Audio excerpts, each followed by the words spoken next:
Hi welcome to series A to G of insider trading compliances. आज है day 1 में हमने समझा था कि कौन कौन से रिसोर्सेज को हमें रेफ़र करना चाहिए अगर हम बात करें इनसाइडर ट्रेडिंग कंप्लाइंसेस को लेके। तो उसके लिए हमने डिटेल में डिस्कस किया था कि कौन कौन से ऐसे डॉक्यूमेंट्स हैं। इससे पहले कि हम लोग डिटेल में डिस्कस करें कि इनसाइडर ट्रेडिंग की कंप्लाइंसेस क्या क्या हैं, कौन कौन से कॉन्सेप्ट हैं इनसाइडर ट्रेडिंग के, एक बहुत इंपॉर्टेंट बात है जो हमें इनिशियल लेवल पे समझ लेना चाहिए। इसके लिए एक क्वेश्चन को डिस्कस करते हैं। वो क्वेश्चन ये है कि मान लीजिए आपकी कंपनी में जो डेजिग्नेटेड पर्सन्स हैं, अब डेजिग्नेटेड पर्सन्स अगर आपको नहीं मालूम कि कौन है तो वो हम आने वाले सेशंस में डिस्कस करने वाले हैं।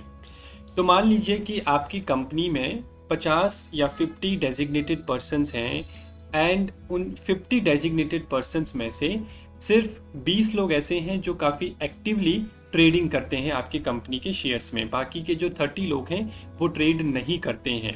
तो इस केस में आपको क्या लगता है कि जो 30 लोग हैं जो कि ट्रेडिंग नहीं करते हैं, क्या उनको इनसाइडर ट्रेडिंग कंप्लाइंसेस के बारे में पता होना चाहिए या नहीं होना चाहिए? तो जनरली एक जो मिथ है वो ये है कि इनसाइडर ट्रेडिंग कंप्लाइंसेस का मतलब है कि अगर आप कंपनी के शेयर्स में ट्रेड कर रहे हैं तो क्या रेस्ट्रिक्शंस हैं और क्या प्रोहिबिशन है।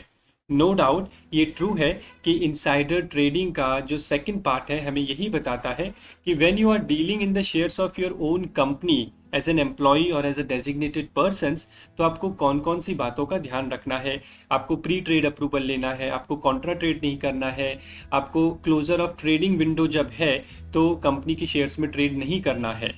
लेकिन इन सबसे इम्पॉर्टेंट जो बात है और जो मेरे हिसाब से इनसाइडर ट्रेडिंग कंप्लाइंसेस का मेन एसेंस है वो है अनपब्लिश्ड प्राइस सेंसिटिव इंफॉर्मेशन, जिसको कई सारे लोग UPSI बोलते हैं शॉर्टकट में, कई सारे लोग इसको UPSI भी बोलते हैं। जो क्वेश्चन हमने अभी यहाँ पे डिस्कस किया उसका आंसर अगर हम डिस्कस करें तो वो ये है कि even if employees are not dealing in the shares of the company, UPSI meaning unpublished price sensitive information is required to be protected। हमें unpublished price sensitive information को प्रोटेक्ट करना है। तो यही एक इम्पॉर्टेंट बात है और यहीं से मैं आज आपके साथ डिस्कस करने वाला हूं कि इनसाइडर ट्रेडिंग कंप्लाइंसेस का एसेंस क्या है। जनरली कोई भी रेगुलेशन अगर सेबी इशू करती है तो उसके पीछे एक पर्पस होता है, उसका एक रैशनेल होता है। वो अगर हमें सही से पता हो तो रेगुलेशन की जो कंप्लाइंसेस हैं उनको समझना थोड़ा इजी हो जाता है। तो अगर इनसाइडर ट्रेडिंग कंप्लाइंसेस की हम लोग बात करें, जिसका पूरा नाम है SEBI prevention of insider trading regulation 2015 की अगर हम बात करें तो इसके जो मेन एसेंस हैं वो अभी आप स्क्रीन पे देख रहे हैं। पहला जो यहाँ पे है वो है प्रोटेक्शन ऑफ UPSI, जिसको जनरली लोग मिस कर जाते हैं। जब भी आप अपनी कंपनी में डेजिग्नेटेड पर्सन्स को या एम्प्लॉय को ट्रेनिंग दे रहे हैं तो तब आपको अनपब्लिश्ड प्राइस सेंसिटिव इंफॉर्मेशन के बारे में उनको अवेयर कराना है। It has no relation with the trading. अगर आपके पास आपकी कंपनी का कोई ऐसा इंफॉर्मेशन है which is not in the public domain and at the same time it can impact the price of your company, so that is called unpublished price sensitive information। unpublished price sensitive information को हम लोग detail में examples के साथ समझेंगे आने वाले sessions में। लेकिन अभी आपको ये समझना है कि कोई भी ऐसी इंफॉर्मेशन जो कि पब्लिक डोमेन में नहीं है, एट द सेम टाइम वो इंफॉर्मेशन अगर पब्लिक में आ जाती है तो वो आपकी कंपनी का जो स्टॉक प्राइस है, आपकी कंपनी का जो शेयर प्राइस है, उसको इम्पैक्ट कर सकती है।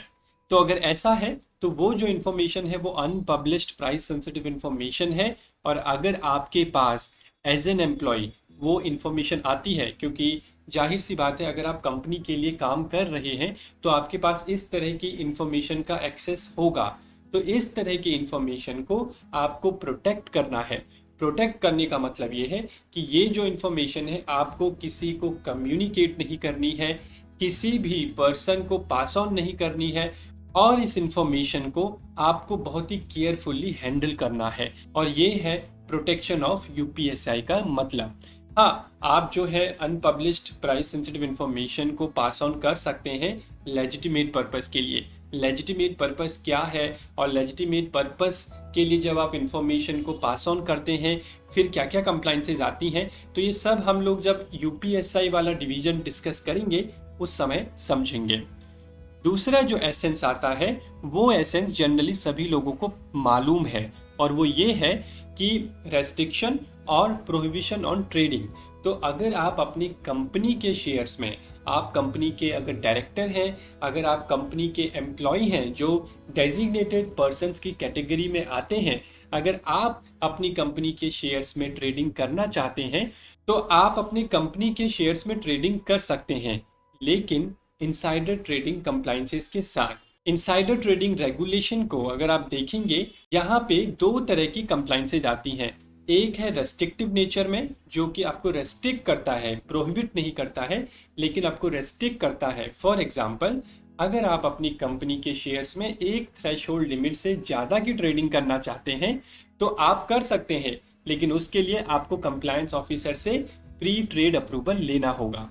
वही अगर हम बात करें प्रोहिबिशन की, यानी कि कुछ ऐसे ट्रांजैक्शन हैं जो कि इनसाइडर ट्रेडिंग प्रोहिबिट करता है, इस तरह की जो ट्रांजैक्शन है वो आप अपनी कंपनी में even with the approval of some authorities नहीं कर सकते हैं।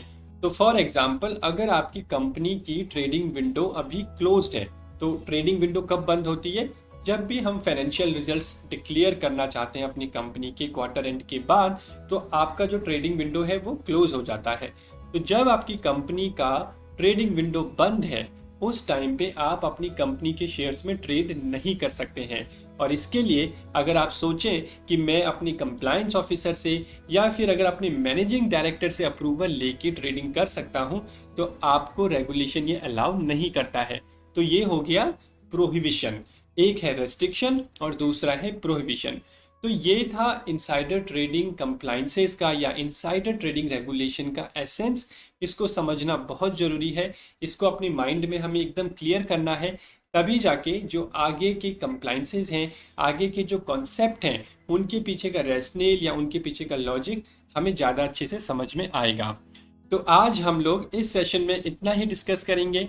I will see you in the next session. Thank you so much.